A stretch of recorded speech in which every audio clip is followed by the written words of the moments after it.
हरिओम। आज का सत्संग मेरे एक लेख पर आधारित है। लेख बहुत ही सरल है, बहुत ही स्पष्ट है और सरल उदाहरणों का प्रयोग किया गया है। लेकिन इस लेख के माध्यम से हम जीवन के गहरे अर्थ को समझ सकते हैं, अध्यात्म के गहरे रहस्य को समझ सकते हैं, जीवन के उद्देश्य को समझ सकते हैं। देखिए, जब हमें किसी रिक्शे वाले को बुलाना होता है या टैक्सी वाले को बुलाना होता है, कहीं जाना होता है, तब तो हम क्या आवाज देते हैं? ए रिक्शा, ए टैक्सी। तो आवाज हम रिक्शा करके दे रहे हैं, टैक्सी करके दे रहे हैं, लेकिन आता रिक्शे वाला है, आता टैक्सी वाला है, क्योंकि रिक्शे में सामर्थ्य नहीं है। रिक्शा तो जड़ है, टैक्सी तो जड़ है। आवाज हम भले ही रिक्शे को दे रहे हैं, लेकिन ला रहा है उसको, हमारे काम जो आ रहा है वो रिक्शे वाला, टैक्सी वाला। क्योंकि यदि मान ली रिक्शा खड़ा हुआ है और चालक वहां पे नहीं बैठा है, तो आप लाख बुलाइए रिक्शा, क्या रिक्शा आपके पास आ जाएगा? नहीं आएगा, क्योंकि चालक गायब है, वहां से चालक है नहीं। लाख बुलाइए टैक्सी टैक्सी, लेकिन जब टैक्सी वाला ही टैक्सी में नहीं बैठा है तो टैक्सी कैसे आएगी? क्योंकि टैक्सी तो जड़ है, रिक्शा तो जड़ है। ऐसे ही देखिए, जीवन का अर्थ समझिए। ऐसे ही ये जो शरीर है हमारे, ये जड़ हैं। यदि इनका चालक इसमें ना बैठा हो, अर्थात चेतना ना हो, अर्थात परमात्मा ना हो, तो शरीर तो बिल्कुल वैसे ही है जैसे मुर्दा।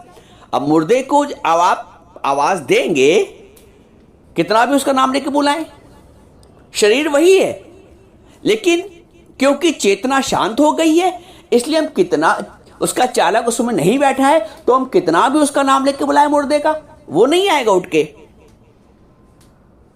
आता है उसका चालक।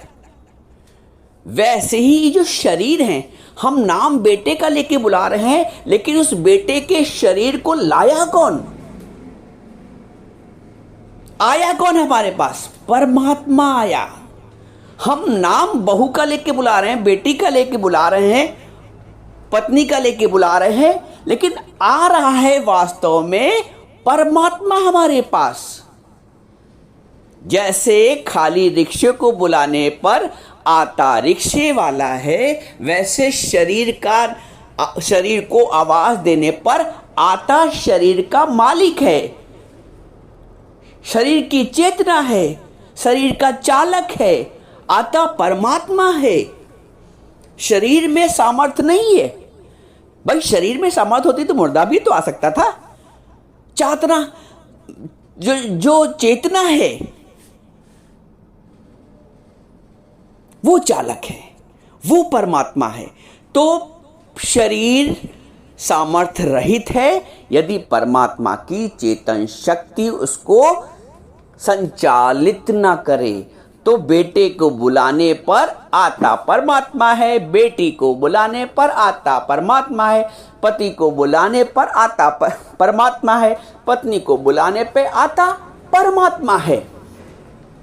ये है भगवत भाव। जीवन में जब भगवत भाव आता है, तब हम कर्म बंधन से मुक्त हो जाते हैं। शरीर का भाव है, पति पत्नी का भाव है, संबंध का भाव है, तो कर्म बनते हैं। लेकिन भगवत भाव है तो कर्म नहीं बनते। अच्छा, इस तथ्य को हम 2-3 बिंदुओं से और अच्छा समझ सकते हैं। एक तो ये बात रही कि शरीर को बुलाने से, जैसे रिक्शे को बुलाने से आता रिक्शे वाला है, टैक्सी को बुलाने से आता टैक्सी वाला है, क्योंकि रिक्शा टैक्सी जड़ है। वैसे ही किसी शरीर को बुलाने से आता उसका चालक परमात्मा है। तो जो ज्ञानी की दृष्टि है वो भगवत दृष्टि है, वो परमात्मा दृष्टि है। एक बात तो ये है। दूसरा पॉइंट, यहां पे एक प्रश्न ये उठता है कि हम शुरू में ही रिक्शे वाले को क्यों नहीं बुला लेते हैं? तो जब रिक्शे वाले का नाम ही नहीं पता है तो रिक्शा करके ही बुलाएंगे। भाई, नाम मालूम होगा तो उसका बुलाएंगे नाम लेके। तो एक प्रश्न ये उठता है कि हम रिक्शा वाले को शुरू में ही क्यों नहीं बुला लेते? इसका उत्तर ये है, चूंकि हमें रिक्शे वाले का ज्ञान नहीं होता है, इसलिए हम रिक्शा करके बुलाते हैं। इसको आध्यात्मिक दृष्टिकोण से समझिए। हम शरीर को शरीर करके क्यों बुलाते हैं? क्योंकि हमें अंदर उसकी चेतना का, परमात्म तत्व का ज्ञान नहीं होता है, हमें ब्रह्म का ज्ञान नहीं होता है, हमें उस चेतना का, उस परम तत्व का ज्ञान नहीं होता है, इसलिए हम शरीर को शरीर करके बुलाते हैं और शरीर को शरीर समझते हैं। जैसे हमें उसका नाम मालूम हो गया, कभी कभी, हाँ, दूसरा पॉइंट ये है कि कभी कभी हमको, जैसे हमारे मोहल्ले का कोई रिक्शा चालक है या टैक्सी चालक है, तो उसका नाम मालूम होता है, पहले से हमें उसका परिचय होता है। तो जब हमें कहीं जाना होता है तो हम उसको नाम कह के बुलाते हैं, अरे फलाने जरा चलना है यहाँ तक, अरे रमेश जरा वहां तक हमको छोड़ देना। चूंकि परिचय है तो हम नाम लेके बुलाते हैं, परिचय नहीं था तो हम रिक्शा करके, टैक्सी करके बुला रहे थे अज्ञानवश। लेकिन ज्ञान है, परिचय है, तो हम उसका नाम लेके बुला रहे हैं। अच्छा, नाम, ज्ञान है तो नाम लेके बुला रहे हैं, और ज्ञान के पश्चात भी मान लीजिए आप उसको उसका नाम मालूम है और फिर भी आप रिक्शा करके बुला रहे हैं, ए रिक्शा, तो उसको अपमान अनुभव होगा। नाम मालूम है टैक्सी वाले का कि मोहल्ले का है, जान पहचान वाला, पहले से परिचय है, तो हम उसका नाम लेके बुला रहे हैं। और नाम लेके नहीं बुलाएंगे तो उसको अपमान अनुभव होगा, अनादर अनुभव होगा, तब उसको रिक्शा कह के बुलाना अच्छा नहीं लगेगा। कहेगा, अरे बहन जी, माता जी, दीदी, जब आप नाम जानती तो नाम लिख के बुला लिए ना, हमें अच्छा नहीं लगता आप रिक्शा करके बुलाती हैं। तो उसको अपमान फील होगा कि आप रिक्शा करके बुलाएंगे, क्योंकि परिचय है। ऐसे ही जब सत्संग के माध्यम से गुरु हमें परमात्मा का परिचय देता है कि सब घट मेरा साइया, सुनी सेज न कोई, गुरु हमारा उस परमात्मा से, उस शरीर के चालक से, उस शरीर की चेतना से हमारा परिचय कराता है, उसके ब्रह्म तत्व से हमारा परिचय करा देता है। तो जब हमको ये परिचय मिल जाता है कि सब में परमात्मा का ही निवास है, जो शक्ति है शरीर में चलने उठने बैठने की, वो उस परमात्मा की शक्ति है, तो गुरु हमें वो दृष्टि देता है कि सर्वत्र है ही परमात्मा, सर्वत्र है ही कृष्ण। जैसे भगवान कृष्ण ने अर्जुन को दृष्टि दी, विराट दृष्टि, दिव्य दृष्टि, कि परमात्मा के सिवा कुछ बना ही नहीं है। मतः परतरम नान्यत् किंचित दस्त धनंजय, हे धनंजय, हे अर्जुन, मेरे सिवा कुछ बना ही नहीं, किंचित मात्र भी मेरे सिवा कुछ नहीं बना है। तो गुरु सत्संग में हमें वो दृष्टि देता है कि सर्वत्र है ही परमात्मा। बेटा देखोगे तो उलझन आएगी, बेटी देखोगे तो उलझन आएगी, बहू देखोगे तो विकार जागृत होंगे, संबंध देखोगे पति पत्नी का तो विकार जागृत होंगे। लेकिन जब भगवत भाव रखोगे तो वो निर्विकार भाव होगा। जब सत्संग के माध्यम से हम वास्तविक स्वरूप को जानेंगे, परमात्मा के परिचय को समझ जाएंगे, परमात्मा का परिचय प्राप्त कर लेंगे, तो हम परमात्मा भाव रखेंगे। जैसे चालक का नाम पता है तो उसका नाम लेके बुलाएंगे, फिर रिक्शा नहीं कहेंगे, क्योंकि रिक्शा कहने से अपमान उसको अनुभव होगा।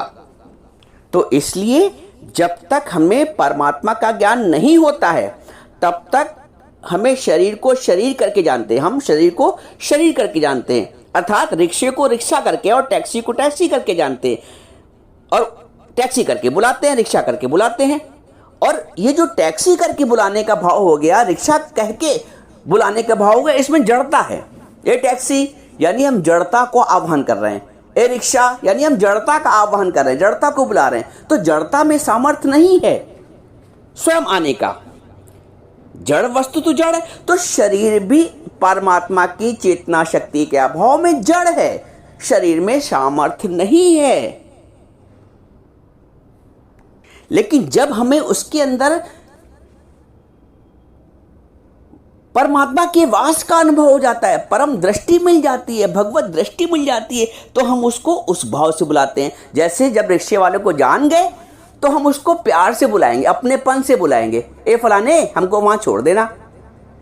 लेकिन जब फलाने का ज्ञान नहीं, रिक्शे वाले का ज्ञान नहीं, तो कैसे रूखेपन से, ए रिक्शा, उसमें अपनापन नहीं, उसमें प्रेम नहीं, उसमें स्नेह नहीं है। तो परमात्मा के ज्ञान के अभाव में हम जब व्यक्तियों को पुकारते हैं तो उसमें अपनापन नहीं होता है, उसमें जड़ता होती है, उसमें स्नेह नहीं होता है। लेकिन जिस दिन परमात्मा भाव जागृत हो गया, उस दिन स्नेह भी होगा, सबके प्रति करुणा भी होगा, सबके प्रति प्रेम भी सबके प्रति होगा, क्योंकि परमात्मा भाव जागृत हो गया है। तो जीवन का ये अर्थ है कि शरीर से अशरीरी होना, देह भाव से परमात्मा भाव की यात्रा करना, ये जीवन का लक्ष्य है।